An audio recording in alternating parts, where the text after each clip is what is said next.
അപ്പോസ്തല പ്രവർത്തനങ്ങൾ എന്നുള്ള വായന, അധ്യായം 2, 37 മുതലുള്ള തിരുവചനങ്ങൾ. ഇത് കേട്ടപ്പോൾ അവർ ഹൃദയം നുറുങ്ങി പത്രോസിനോടും മറ്റ് അപ്പോസ്തലന്മാരോടുമായി ചോദിച്ചു, സഹോദരരെ, ഞങ്ങൾ എന്താണ് ചെയ്യേണ്ടത്? പത്രോസ് പറഞ്ഞു, നിങ്ങൾ പശ്ചാത്തപിക്കുവിൻ. പാപമോചനത്തിനായി എല്ലാവരും യേശുക്രിസ്തുവിൻ്റെ നാമത്തിൽ സ്നാനം സ്വീകരിക്കുവിൻ. പരിശുദ്ധാത്മാവിൻ്റെ ഈ ദാനം നിങ്ങൾക്ക് ലഭിക്കും. ഈ വാഗ്ദാനം നിങ്ങൾക്കും നിങ്ങളുടെ സന്താനങ്ങൾക്കും വിദൂരസ്ഥർക്കും നമ്മുടെ ദൈവമായ കർത്താവ് തൻ്റെ അടുക്കിലേക്ക് വിളിക്കുന്ന എല്ലാവർക്കുമുള്ളതാണ്. അവൻ മറ്റു പല വചനങ്ങളാലും അവർക്ക് സാക്ഷ്യം നൽകുകയും ഈ ദുഷിച്ച തലമുറയിൽ നിന്ന് നിങ്ങളെ തന്നെ രക്ഷിക്കുവിൻ എന്ന് ഉപദേശിക്കുകയും ചെയ്തു.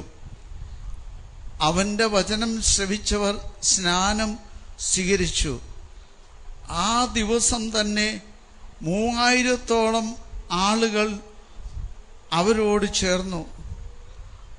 അവർ അപ്പോസ്തലന്മാരുടെ പ്രബോധനം, കൂട്ടായ്മ, അപ്പം മുറിക്കൽ, പ്രാർത്ഥന എന്നിവയിൽ സദാ താൽപര്യപൂർവം പങ്കുചേർന്നു.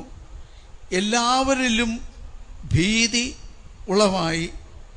അപ്പോസ്തലന്മാർ വഴി പല അത്ഭുതങ്ങളും അടയാളങ്ങളും സംഭവിച്ചു.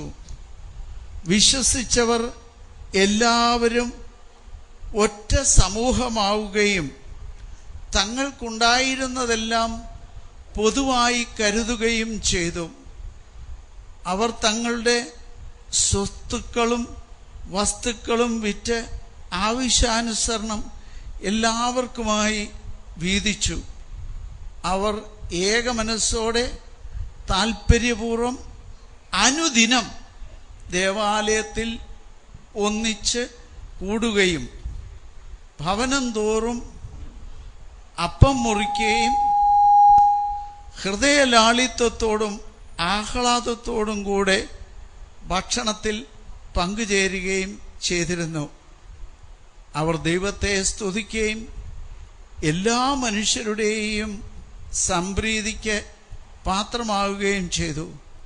രക്ഷ പ്രാപിക്കുന്നവരെ കർത്താവ് അവരുടെ ഗണത്തിൽ പ്രതിദിനം ചേർത്തുകൊണ്ടിരുന്നു. ഇരിക്കുക.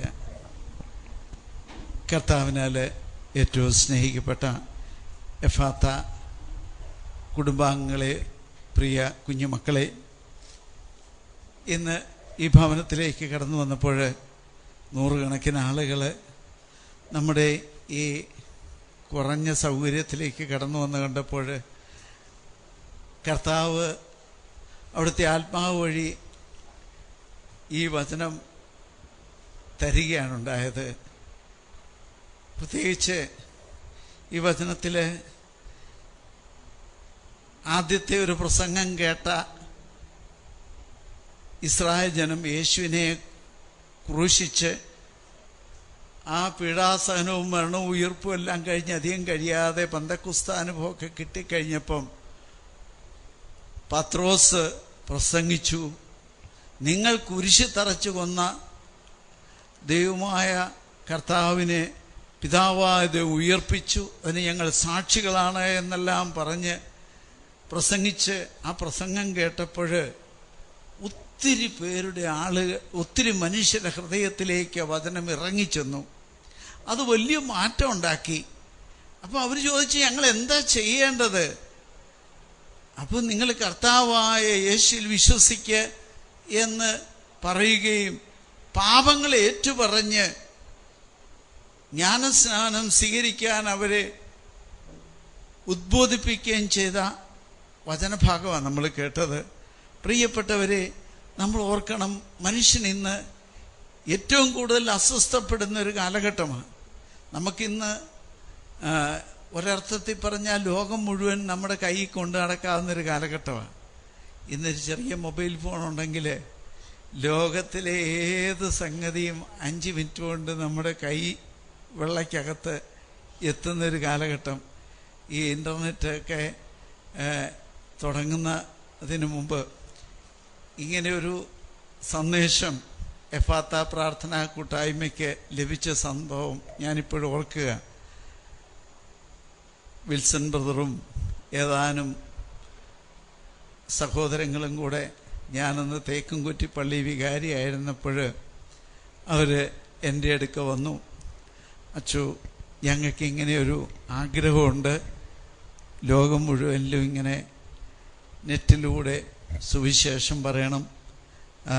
പരിശുദ്ധ പിതാവിന് ഈ ആഗ്രഹമുണ്ടായി, അത് നമ്മൾ ഏറ്റെടുക്കണമെന്നൊക്കെയുള്ള ആശയം പറഞ്ഞു. എന്നെ സംബന്ധിച്ച് ഇൻ്റർനെറ്റുമായിട്ടൊന്നും വലിയ പരിചയമൊന്നുമില്ല. എങ്കിലും അവർ പറഞ്ഞു, പ്രാർത്ഥിച്ചപ്പോൾ അച്ഛൻ്റെ കാര്യമൊക്കെയാണ് പരിശുദ്ധാത്മാവ് ഓർപ്പിച്ചു തന്നത് എന്നൊക്കെ പറഞ്ഞപ്പോൾ, കർത്താവിൻ്റെ ഹിതമാണെങ്കിൽ പരിശുദ്ധയമ്മ പറഞ്ഞതുപോലെ ഇത് നിറവേറട്ടെ എന്ന് പറഞ്ഞ് ഞാൻ അവരോട് പറഞ്ഞു, കർത്താവ് അങ്ങ് ആഗ്രഹിക്കുന്നുണ്ടെങ്കിൽ നമുക്ക് അങ്ങനെയൊക്കെ അങ്ങ് ചെയ്യാൻ നോക്കാം. പിതാവിൻ്റെ അടുക്ക പോയി ചോദിച്ചു. പിതാവിനോട് ഇക്കാര്യമൊക്കെ പറഞ്ഞു. അച്ഛന്മാരൊക്കെ ഉണ്ടെങ്കിൽ നിങ്ങൾക്ക് വേണമെങ്കിൽ നടത്താം എന്നൊക്കെ പിതാവ് സമ്മതിച്ചു. ഞാൻ അവരോട് പറഞ്ഞു, ഇത് ഒത്തിരി പ്രാർത്ഥിച്ചൊരുങ്ങേണ്ട കാര്യമാണ്, നമ്മൾ എളുപ്പമുള്ള പരിപാടിയൊന്നുമല്ല. പ്രത്യേകിച്ച് സാത്താൻ ആധിപത്യം സ്ഥാപിച്ചിരിക്കുന്ന ഒരു മേഖലയിലേക്ക് കടന്നു ചെല്ലാൻ ശ്രമിക്കുമ്പോൾ ഒത്തിരി പ്രാർത്ഥിക്കണം. ഇൻ്റർനെറ്റ് എന്ന് പറഞ്ഞാൽ അച്ഛൻ്റെ അറിവ് വെച്ചിടത്തോളം ഇതിൻ്റെ അകത്ത് ഒത്തിരി പൈശാചിക ശക്തികൾ കയറി വിലസുന്ന സ്ഥലമാണ്. തിന്മയുടെ ദുരാത്മാക്കൾ 7 അല്ല 700 അല്ല 7000 പിശാചുക്കൾ അതിൻ്റെ അകത്ത് ഒളിച്ചിരിപ്പുണ്ട്. പക്ഷെ അവിടെ നമ്മൾ ചെല്ലുമ്പോൾ ആ തിന്മയുടെ ശക്തികൾ നമ്മളെ ആക്രമിക്കാതിരിക്കണമെങ്കിൽ നമ്മളൊക്കെ ഒത്തിരി പ്രാർത്ഥിച്ചൊരുങ്ങണം. അങ്ങനെ ഞങ്ങൾ ആ കൊച്ചു ദേവാലയത്തിൽ തേക്കുംകുറ്റി പള്ളിയിൽ എല്ലാ ആഴ്ചയിലും ഒരുമിച്ച് കൂടി പരിശുദ്ധ കുർബാന എഴുന്നള്ളിച്ച് വെച്ച് ആരാധനയൊക്കെ നടത്തി. അങ്ങനെ ഞാൻ തേക്കുംകുറ്റി പള്ളി വികാരിയായിരിക്കുന്ന കാലം മുഴുവന് അവിടെ വെച്ച് ഈ ആരാധനയും പ്രാർത്ഥനയൊക്കെ നടത്തി. പിന്നീട് അവിടുന്ന് മാറ്റം കിട്ടി.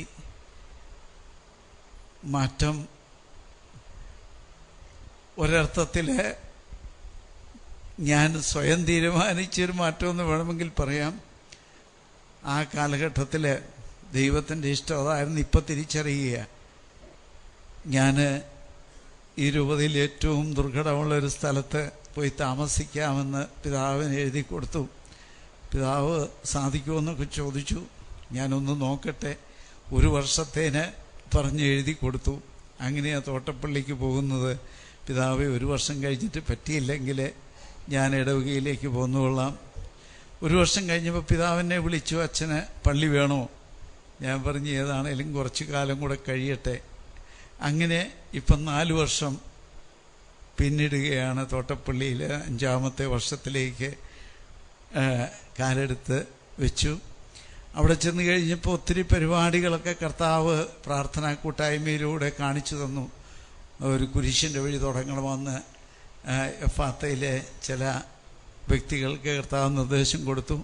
ഞാനൊരു ചെറിയ വീഴ്ചയൊക്കെ കഴിഞ്ഞിരുന്നതുകൊണ്ട് എനിക്ക് ആദ്യം ഒരു മടിയൊക്കെ തോന്നിയെങ്കിലും കർത്താവിൻ്റെ സന്ദേശമാണെന്ന് അറിഞ്ഞപ്പോഴത് സ്വീകരിക്കാൻ തയ്യാറായി. ഏതാണേലും അതുവഴി എനിക്ക് തന്നെ കർത്താവ് വലിയൊരു സൗഖ്യം കിട്ടിയെന്ന് ഞാൻ വിശ്വസിക്കുക. നടക്കാൻ വലിയ ബുദ്ധിമുട്ടുണ്ടായിരുന്നു. ഞാൻ എല്ലാ മാസത്തിലും ആ മല ഒരു പ്രയാസം കൂടാതെ കുരിശും ചുമന്നുകൊണ്ട് കയറാനായിട്ടും ഒക്കെ ദൈവം കൃപ നൽകി. അതുമാത്രമല്ല, 5 വർഷമായിട്ട് ദൈവം തമ്പുരാൻ ഒരു പനി പോലും വരുത്താതെ വലിയ കാരുണ്യത്തോടു കൂടെ അച്ഛനെ കാത്തു പരിപാലിക്കുന്ന ഒരു വലിയ സംഭവം ഞാൻ അനുഭവിക്കാനിടയായി. പ്രിയപ്പെട്ടവരെ, ദൈവത്തിൻ്റെ വലിയ സ്നേഹം അച്ഛൻ തന്നെ അനുഭവിച്ച ഒരു കാലഘട്ടമായിരുന്നു എന്ന് ഞാൻ ഓർക്കുക. അങ്ങനെ പ്രാർത്ഥനയിലൂടെ വന്നു. അവിടുന്ന് മാറിക്കഴിഞ്ഞപ്പോൾ പിന്നെ എങ്ങോട്ടാണ് ഇത് പോകുന്നത്?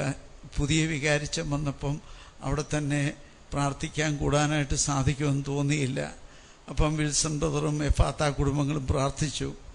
നമുക്ക് കർത്താവ് ഒരു വാതിൽ തുറന്നു തന്നു. കുറച്ച് കാലത്തേന് നമുക്കറിയാം, നമ്മൾ കൂമ്പാറ ആശ്രമത്തിലേക്ക് നമ്മുടെ പ്രാർത്ഥനാ ശുശ്രൂഷ മാറ്റി. അവിടുത്തെ സുപ്പീരിയർ അച്ഛൻ വലിയ താല്പര്യത്തോടുകൂടെ നമ്മളെ സ്വാഗതം ചെയ്തു. ഒരു വർഷം മിച്ചം അവിടെ നമ്മൾ ശുശ്രൂഷയുമായിട്ട് കടന്നുപോയി. അതും വലിയൊരു അനുഭവമായിരുന്നു. അവിടുത്തെ അച്ഛന്മാരെല്ലാം നമ്മളോട് സഹകരിച്ചു. ആരാധനയ്ക്ക് എടുത്തു വയ്ക്കാനും അതുപോലെ തന്നെ വചന സന്ദേശം നൽകാനും ഒക്കെ അവിടുത്തെ സുപ്പീരിയർ അച്ഛനും ഒക്കെ താല്പര്യത്തോടുകൂടി നമ്മളെ സഹായിച്ചു. പിന്നീട് കർത്താവ് ഓരോരോ സ്ഥലത്തൂടെ നമ്മളെ വളർത്താൻ ആഗ്രഹിക്കുമ്പോൾ അവിടെയും അവിടെ ഫോർമേഷൻ ഹൗസിലെ എഫാത്ത കുടുംബങ്ങളും കൂട്ടായ്മയൊക്കെ ശക്തിപ്പെട്ടു വന്നപ്പം ആളുകളുടെ സ്തുതി ഉയർന്നു കഴിഞ്ഞപ്പം അവിടെ അവർക്ക് ക്ലാസ്സിലൊക്കെ അസ്വസ്ഥത വിഷമമുണ്ടാകുന്നുണ്ടെന്നറിഞ്ഞപ്പം പരിശുദ്ധാത്മാവ് വീണ്ടും പറഞ്ഞു, നിങ്ങളെ വേറൊരു സ്ഥലത്തേക്ക് പോകാനായിട്ട്. അപ്പം നമ്മൾ വീണ്ടും അവിടുന്ന് മാറി പാറത്തോട് പള്ളിയിലേക്ക് പോയി.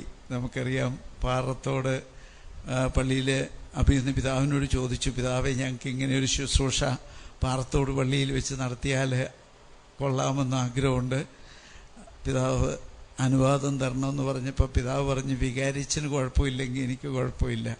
വികാരിച്ചനോട് ചോദിച്ചപ്പം വികാരി അച്ഛനും സമ്മതിച്ചു. അങ്ങനെ നമ്മൾ കുറേ കാലം പാറത്തോട് പള്ളിയിൽ വെച്ച് ശുശ്രൂഷ നടത്തി. വീണ്ടും മുമ്പോട്ട് പോയി. പിന്നെ സ്റ്റുഡിയോ പോലെയൊക്കെ വേണമെന്നൊക്കെ വന്നു കഴിഞ്ഞപ്പം പാറത്തോട് അസൗകര്യമൊക്കെ ഉണ്ടായി. ആ അവസരത്തിൽ തന്നെ അവിടുത്തെ അച്ഛൻ മാറിയപ്പം പുതിയ അച്ഛൻ അവിടെ പള്ളിയിൽ കുറേ പണികളൊക്കെ നടത്തണമെന്ന് ആഗ്രഹമുണ്ടെന്ന് പറഞ്ഞപ്പം അവിടുന്ന് നമ്മൾ മാറി. ദൈവം പിന്നീടാണ് ഇങ്ങനെ ഒരു ചെറിയ ഭവനം നമുക്ക് വേണ്ടി ഒരുക്കി തന്നത്. ദൈവം എല്ലാം അവൻ്റെ ഹിതമനുസരിച്ച് ചെയ്യുന്നു. നമ്മുടെ വഴി അടയുമെന്ന് നമുക്ക് തോന്നുമ്പോൾ ദൈവം അനേകം വാതിലുകൾ നമുക്ക് വേണ്ടി തുറന്നു തരുന്ന ദൈവത്തിൻ്റെ അനന്ത പരിപാലന നമ്മൾ ഈ മേഖലകളിലെല്ലാം കാണുകയാണ്. പ്രിയപ്പെട്ടവരെ, ദൈവത്തിൽ വിശ്വസിക്കുന്നവർക്ക് നമുക്കറിയാം, റോമ 8:28 നമ്മളെന്നും പ്രാർത്ഥിച്ച് മനസ്സിലാക്കുന്നൊരു കാര്യമുണ്ട്. ദൈവത്തിൽ വിശ്വസിക്കുന്നവർക്ക്, അവൻ്റെ പദ്ധതി അനുസരിച്ച് വിളിക്കപ്പെട്ടവർക്ക് സമസ്തവും നന്മയ്ക്കായിട്ട് പരിണമിപ്പിക്കും അവിടുന്ന് എന്ന്. അപ്പം നമുക്കും എഫാത്ത കുടുംബ കൂട്ടായ്മയ്ക്ക് ഈ ഒരു വലിയ രഹസ്യം കർത്താവ് വെളിപ്പെടുത്തി തരികയാണ്. അപ്പം ദൈവം നമ്മളെ ഇവിടെ ഈ മരഞ്ചാട്ടിയിൽ ദൈവം കുറച്ച് കാലത്തേന് വളർത്തുകയാണ്. ഇനിയും ദൈവം എങ്ങോട്ടാണ് നമ്മളോട് പോകാൻ പറയുന്നത് നമുക്കറിഞ്ഞുകൂടാ. പോകാൻ പറയുന്നിടത്തേക്ക് പോയേ പറ്റൂ. അബ്രാഹത്തെ വിളിച്ചേച്ച് പറഞ്ഞ്, ഞാൻ കാണിച്ചു തരുന്ന സ്ഥലത്തേക്ക് പോകണം. വളരെ നല്ല മെസ്സപ്പൊട്ടോമിയ പോലെ നല്ലൊരു പട്ടണത്തിൽ സുഖവാസം നടത്തിക്കൊണ്ടിരുന്നവനോടാ പറയുന്നത്, നീ ഞാൻ കാണിച്ചു തരുന്ന മരുഭൂമിയിലേക്ക് ഒരു വലിയ സൗകര്യമില്ലാത്തൊരു സ്ഥലത്തേക്ക് പോകാനായിട്ട്, നല്ല സ്ഥലത്തു നിന്ന് മോശം സ്ഥലത്തേക്കൊക്കെ പോകാൻ പറഞ്ഞപ്പം അബ്രാഹത്തിനും ആദ്യം പിടികിട്ടിയില്ല. പക്ഷെ ദൈവം തമ്പുരാൻ പറഞ്ഞതനുസരിച്ച് പോയി. കുറേയേറെ ബുദ്ധിമുട്ടുകളൊക്കെ നേരിട്ടെങ്കിലും ദൈവം വാക്ക് പാലിക്കുന്നവനാണ്. വലിയ കാര്യങ്ങൾ ദൈവം ഏൽപ്പിക്കുമ്പോൾ ഇടയ്ക്കിടയ്ക്ക് കുറേയേറെ പ്രതിസന്ധികളൊക്കെ ഉണ്ടാകും. ആട്ടിടയന്മാർ തമ്മിൽ അടിയുണ്ടാക്കിയതും വഴക്കുണ്ടാക്കിയതും ഒക്കെ നമുക്കറിയാം. രക്ഷാകര ചരിത്രം പഠിക്കുമ്പോൾ ഒരുപാട് പ്രതിസന്ധികളിലൂടെയൊക്കെ അബ്രാഹാം കടന്നുപോയി.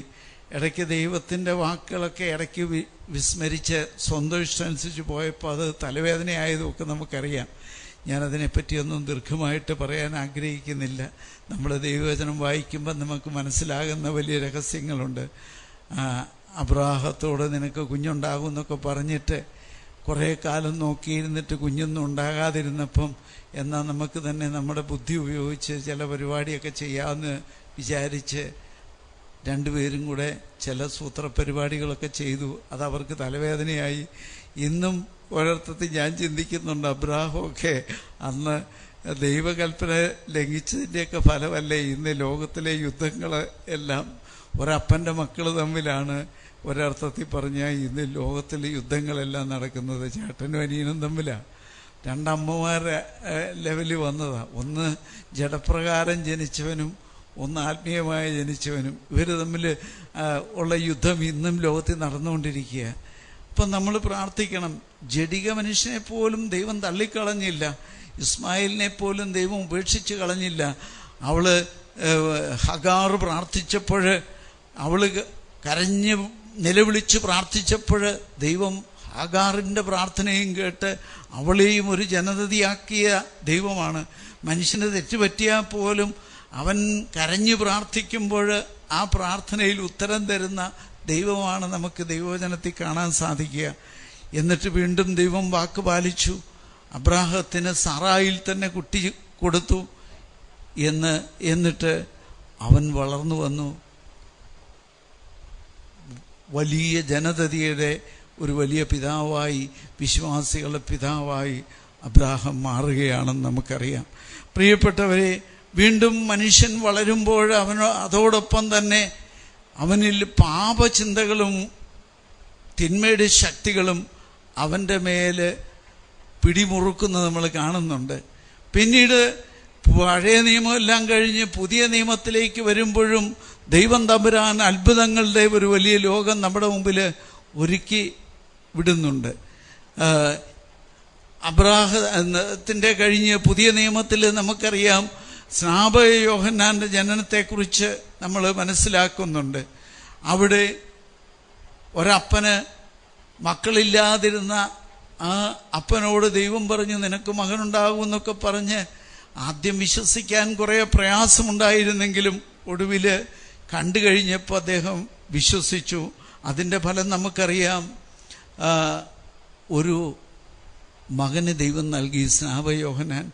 നമ്മൾ ലൂക്കാട് സുവിശേഷത്തിൽ 1-ാമത്തെ അധ്യായത്തിൽ 77-ാമത്തെ തിരുവചനത്തിൽ നമ്മൾ കാണുന്നൊരു വലിയ രഹസ്യമുണ്ട്. പ്രിയപ്പെട്ടവരെ, എന്തിനു വേണ്ടിയാണ് എന്ന്, തൻ്റെ മകനെ ദൈവം ലോകത്തിലേക്ക് വിട്ടത് എന്തിനാണെന്ന് സക്കറിയ പരിശുദ്ധാത്മാവ് നിറഞ്ഞവനായി പ്രസംഗിച്ചൊരു സംഭവമുണ്ട്. ഇത് അവിടുത്തെ ജനത്തിന് പാപമോചനം വഴിയുള്ള രക്ഷയെക്കുറിച്ച് അറിവ് കൊടുക്കാനാണ്. പാപമോചനം വഴി ഉള്ള രക്ഷയെക്കുറിച്ച് അറിവ് കൊടുക്കുവാൻ വേണ്ടിയാണ് ദൈവം തൻ്റെ മകനായി സ്നാപക യോഹന്നാനെ ലോകത്തിലേക്ക് ഈശോയ്ക്ക് മുന്നോടിയായിട്ട് അയക്കുന്നത് എന്ന് സക്കറിയ തൻ്റെ മകനെക്കുറിച്ച് പരിശുദ്ധാത്മാവ് നിറഞ്ഞ് പ്രവചിക്കുക. നമുക്കറിയാം, ലോകത്തിൽ മനുഷ്യൻ്റെ ഏറ്റവും വലിയ ബുദ്ധിമുട്ടും പ്രയാസങ്ങളുമെല്ലാം എന്താണ് എന്ന് ചോദിച്ചാൽ പാപത്തിൻ്റെ ബന്ധനമാണ്. ഇതറിഞ്ഞ മനുഷ്യരെ നമുക്കറിയാം. പഴയ നിയമത്തിൽ നമ്മൾ കാണുന്നുണ്ട്, വളരെ പേരുകേട്ടൊരു മനുഷ്യനായിരുന്നു ദാവീദ്. അദ്ദേഹം വളരെ പേരുകേട്ട് രാജാവായി മിടുക്കനായി. ഒടുവിൽ ഇടയ്ക്ക് ഒരു ചെറിയ ദുർമോഹം. തനിക്ക് ഭാര്യയുണ്ട്, ഭാര്യയുമായിട്ടുള്ള ജീവിതം പോരാ, തെറ്റായൊരു ബന്ധത്തിൽ കുടുങ്ങി. അതിൻ്റെ ഒരു പാപം ചെയ്തു കഴിഞ്ഞപ്പം ആ പാപത്തിൻ്റെ ഫലമായിട്ട് പാപത്തിൻ്റെ ശമ്പളം മരണമാണ് എന്ന് തിരുവചനം ഓർപ്പിച്ചതുപോലെ നമുക്കറിയാം, അദ്ദേഹം തൻ്റെ സൈന്യാധിപനെ സൂത്രത്തിൽ വധിക്കാനുള്ള ഇടപാടുണ്ടാക്കി. അങ്ങനെ കൊലപാതകത്തിന് കൂട്ടുനിന്നു. അങ്ങനെ കൊലയുടെ വലിയ കൂട്ടാളിയായി ദാവീദ് മാറുകയാണ്. ഇതെല്ലാം ഒളിച്ചു മിടുക്കനായി രാജ്യത്തിൻ്റെ മുമ്പിലും ആളുകളുടെ മുമ്പിലും മിടുക്കനായിരുന്നപ്പം ദൈവം തമ്പുരാൻ തൻ്റെ പ്രവാചകനെ, നാത്താൻ പ്രവാചകനെ അയക്കുന്ന സംഭവം നമ്മൾ കാണുന്നുണ്ട്. ദാവീദിന്റെ അടുക്കലേക്ക് ഒരു കഥയും പറഞ്ഞുകൊണ്ട് നാത്താൻ പ്രവാചകൻ കടന്നു വന്നപ്പോൾ, ഈ കുറ്റവാളി നീ തന്നെയാണെന്ന് പറഞ്ഞപ്പം ദാവീദ് കരഞ്ഞുപോയി.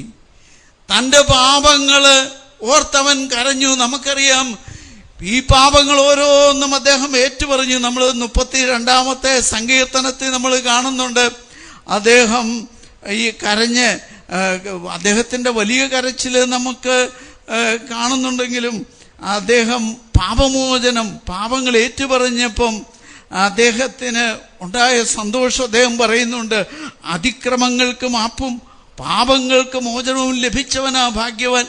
കർത്താവ് കുറ്റം ചുമത്തപ്പെടാത്തവനും ഹൃദയത്തിൽ വഞ്ചനയില്ലാത്തവനും ഭാഗ്യവാനാണ്. ഞാൻ പാപങ്ങൾ ഏറ്റുപറയാതിരുന്നപ്പോൾ ദിവസം മുഴുവനും കരഞ്ഞു കരഞ്ഞ് എൻ്റെ ശരീരം ക്ഷയിച്ചുപോയി എന്ന്. ദാവീദിന് ഇതെല്ലാം ഒളിച്ചു വെച്ചുകൊണ്ടിരുന്നപ്പം ഉള്ളിൻ്റെ ഉള്ളിൽ ഭയങ്കരമായ തിക്കുമുട്ടും വേദനയുമെല്ലാം ദാവീദ് അനുഭവിച്ചു എന്ന് നമുക്കറിയാം. ഒടുവിൽ പ്രവാചകനിലൂടെ യാഥാർത്ഥ്യം വെളിപ്പെടുത്തിയപ്പോൾ തൻ്റെ പാപങ്ങളോർത്ത് കരഞ്ഞുകൊണ്ട് നമുക്കറിയാം അദ്ദേഹം സങ്കീർത്തനത്തിൽ, നമ്മളെല്ലാ ദിവസവും ദേവാലയത്തിൽ ഉപയോഗിക്കുന്ന സങ്കീർത്തനങ്ങളിൽ ഒരു ഇതുണ്ട്, ദൈവമേ അങ്ങയുടെ കാരുണ്യത്തിനൊത്ത വിധം എന്നോട്, 51-ാമത്തെ സങ്കീർത്തനമാണ്. ദൈവമേ അങ്ങയുടെ കാരുണ്യത്തിന് ഒത്ത എന്നോട് ദയ തോന്നണമേ, അങ്ങയുടെ കാരുണ്യാതിരേകത്തിനനുസരിച്ച് എൻ്റെ അതിക്രമങ്ങളെല്ലാം അയച്ചു കളയണമേ എന്ന് പറഞ്ഞ് കരഞ്ഞുകൊണ്ട് ദാവീദ് രേഖപ്പെടുത്തി വെച്ച സങ്കീർത്തനങ്ങൾ ഈ ആരാധനക്രമത്തിൽ എല്ലാ ദിവസവും നമ്മൾ വിശുദ്ധ ബലിയിൽ നമ്മുടെ പാപങ്ങൾ ഏറ്റുപറഞ്ഞ് അനുദപിച്ച് ഈ സങ്കീർത്തനങ്ങൾ നമ്മൾ ഉപയോഗിക്കാറുണ്ട്. പ്രിയപ്പെട്ടവരെ, ഈ പാപങ്ങളെക്കുറിച്ചുള്ള വലിയ പാപബന്ധനങ്ങൾ നമ്മളെ ഓരോരുത്തരെയും എത്രമാത്രം തളർത്തിക്കളയും എന്ന് നമുക്കറിയാം. അതുകൊണ്ടല്ലേ നമുക്കറിയാം ലൂക്കാട് സുവിശേഷത്തിൽ 5-ാമത്തെ അധ്യായത്തിൽ നമ്മൾ കാണുന്നുണ്ട്, ഒരു മനുഷ്യന്, തളർന്നു കിടന്ന മനുഷ്യനെ കുറെ പേര് കൂടി വിളിച്ചു കർത്താവിൻ്റെ അടുക്കലേക്ക് കൊണ്ടുവന്നൊരു സംഭവം നമ്മൾ മനസ്സിലാക്കുന്നുണ്ട്. അവിടെ ആ തളർന്ന മനുഷ്യനെ കുറെ പേര് കർത്താവിൻ്റെ അടുക്കലേക്ക് എടുത്തുകൊണ്ട് വരുമ്പോൾ ഈ പുരമുകളിൽ കയറി ഓടിളക്കിയാണ് അവനെ കർത്താവിൻ്റെ സന്നിധിയിലേക്ക് കൊണ്ടുവന്നത്. ഇവരുടെ വിശ്വാസമൊക്കെ യേശു കണ്ടു. എന്നിട്ട് യേശു ഉടനെ നീ ഏറ്റു നടക്കുക എന്നൊന്നുമല്ല പറഞ്ഞത്, നിന്റെ പാപം ക്ഷമിക്കപ്പെട്ടിരിക്കുന്നു എന്നാ പറഞ്ഞത്. ഇതെല്ലാവർക്കും ഇഷ്ടപ്പെട്ടില്ല. നിന്റെ പാപം ക്ഷമിക്കപ്പെട്ടിരിക്കുന്നു. എന്നിട്ട് കർത്താവ് അവരോട് ചോദിക്കും, ഇത് ഏതാണ് എളുപ്പം, പാപം മോചിക്കുന്നതാണോ അതോ സുഖപ്പെടുത്തുന്നതാണോ, ഇവനെ നടത്തുന്നതാണോ? എന്നിട്ട് മനുഷ്യപുത്രന് ഭൂമിയിൽ പാപങ്ങൾ മോചിക്കാൻ അധികാരമുണ്ട് എന്ന് നിങ്ങൾ മനസ്സിലാക്കാൻ വേണ്ടി ഞാനത് ചെയ്യുകയാണ് എന്ന് പറഞ്ഞ് അവനോട് പറയുക, നീ എഴുന്നേറ്റ് നിന്റെ കട്ടിലുമെടുത്ത് നടക്കാൻ. പ്രിയപ്പെട്ടവരെ, പലപ്പോഴും നമ്മളെ കൊടുക്കുന്നത്, നമ്മുടെ ഈ ലോകത്തിലെ ജീവിതത്തിൽ നമ്മളെ പലപ്പോഴും ബന്ധിതരാക്കുന്നത് നമ്മുടെ പാപമാണ് എന്ന് ദൈവം തമ്പുരാൻ നമുക്ക് വെളിവാക്കി തരുന്നുണ്ട്. എഫാത്ത കൂട്ടായ്മയിലൂടെ നമുക്ക് ഓരോരുത്തർക്കും ഇന്ന് ലോകത്തിലെ പാപബന്ധനങ്ങൾ കുടുങ്ങിയ ഒത്തിരി മക്കളെ ദൈവസന്നിധിയിലേക്ക് അടുപ്പിക്കാൻ സാധിക്കും. വലിയ ഒരു വാതിലാണ് ദൈവം നമുക്ക് വേണ്ടി തുറന്നു തന്നിരിക്കുന്നത്. ലോകത്തിൻ്റെ ഏത് മുക്കിലും മൂലയിലും ഇരിക്കുന്നവരെ ഈ കൂട്ടായ്മയിൽ ഒരുമിച്ച് ചേർക്കാൻ നമുക്ക് സാധിക്കും. നമ്മുടെ പ്രാർത്ഥനയും നമ്മുടെ കൂട്ടായ്മയും ശക്തിപ്പെടുന്നതനുസരിച്ച് ദൈവം ഈ കൊച്ചു കൂട്ടായ്മയിലേക്ക് 1000-ങ്ങളെ 10,000-ങ്ങളെ കൂട്ടിച്ചേർക്കും. രക്ഷ പ്രാപിക്കാനുള്ളവരെ ഓരോ ദിവസവും പരിശുദ്ധാത്മാവ് കൂട്ടിച്ചേർത്തതുപോലെ എഫാത്ത കൂട്ടായ്മയിലേക്ക്, നമ്മുടെ സ്നേഹത്തിലേക്ക്, കൂട്ടായ്മ ജീവിതത്തിലേക്ക്, ലോകത്തിലെ ഓരോ വ്യക്തിയുടെയും കയ്യിലിരിക്കുന്ന മൊബൈൽ ഫോണിലേക്ക് ദൈവം തമ്പുരാൻ ഈ കൂട്ടായ്മയെ വളർത്താൻ ദൈവത്തിന് സാധിക്കും. കാലങ്ങൾ കാത്തിരിക്കണം. നമ്മൾ ഓരോരുത്തരും നമ്മളെ തന്നെ വിശുദ്ധീകരിക്കണം. പ്രിയ ദൈവമക്കളെ, അതിനുവേണ്ടിയുള്ള ഒരു വലിയ വിളി ദൈവം നമുക്ക് തന്നിരിക്കുമ്പോൾ അതിനുവേണ്ടി നമുക്ക് ഒരുങ്ങി പ്രാർത്ഥിക്കാം, നമ്മളെ തന്നെ വിശുദ്ധീകരിക്കാം. നമ്മുടെ കഴിഞ്ഞ ദിവസം തന്നെ ഒരു സഹോദരന് പങ്കുവച്ചപ്പം ഞാൻ തോട്ടപ്പള്ളി പറഞ്ഞു, നിങ്ങൾക്ക് ഇന്ന് ചെറുപ്പക്കാർക്ക് പിള്ളേർക്കൊക്കെ കുറേ കാര്യങ്ങൾ അറിയാം, നെറ്റിനെ കുറിച്ചും ഒക്കെ അറിയാം. നിങ്ങൾ ഈ വേണ്ടാത്ത വാക്കുകളൊക്കെ പ്രചരിപ്പിക്കുന്നതിന് പകരം ദൈവവചനം പറ്റുമെങ്കിൽ എല്ലാ ദിവസവും 4 ഫ്രണ്ട്സിന് SMS ചെയ്യുകയോ അല്ലെങ്കിൽ നെറ്റിലൂടെ അയക്കുകയോ ഒക്കെ ചെയ്യാൻ പറഞ്ഞു. ഒരു സഹോദരൻ പറഞ്ഞു, ഞാൻ അങ്ങനെ ചെയ്തു കഴിഞ്ഞപ്പോൾ ഒത്തിരി ഫ്രണ്ട്സ് ഉണ്ടായി എന്ന്. പ്രിയപ്പെട്ടവരെ, നമുക്ക് ഈ വേണ്ടാത്ത വാക്കുകളൊന്നും പറയുന്നതിന് പകരം നമ്മുടെ കയ്യിലിരിക്കുന്ന മൊബൈൽ ഫോൺ, ദൈവവചനം, ദൈവത്തിൻ്റെ മാറ്റമില്ലാത്ത വചനം ആളുകളുടെ ഹൃദയങ്ങളിലേക്ക് എഴുതി ചേർത്ത് കൊടുക്കുവാൻ നമുക്ക് സാധിക്കുമെങ്കിൽ നമ്മൾ ഓരോരുത്തരും വചനപ്രഘോഷകരായി മാറുന്ന വലിയ അത്ഭുതം ഈ എഫാത്ത കൂട്ടായ്മയിലൂടെ ദൈവം നടത്തും. നമുക്കെല്ലാവർക്കും പ്രസംഗിക്കാൻ പറ്റുകയില്ലെങ്കിലും നമ്മുടെ കയ്യിലിരിക്കുന്ന ചെറിയ മെഷീൻ ഉപയോഗിച്ച് പുതിയ തലമുറയിലെ കൊച്ചുമക്കൾക്ക് വേണ്ടാത്തതല്ല, ദൈവത്തിൻ്റെ മാറ്റമില്ലാത്ത വചനം, ശക്തിദായകമായ വചനം ലോകം മുഴുവനിലെത്തിക്കാൻ നമുക്ക് സാധിക്കും. എഫാത്ത കൂട്ടായ്മയിലൂടെ ഈ വലിയ ശുശ്രൂഷ ഓരോരുത്തരും ഏറ്റെടുക്കാൻ തയ്യാറാകുന്ന ഒരു വലിയ അവസരമാണ് ദൈവം നമുക്ക് തന്നിരിക്കുന്നത്. അതിന് നമുക്ക് ദൈവത്തിന് നന്ദി പറയാം, നമുക്ക് പ്രാർത്ഥിക്കാം. ദൈവം നമ്മളെ ഓരോരുത്തരെയും ശക്തിപ്പെടുത്തട്ടെ.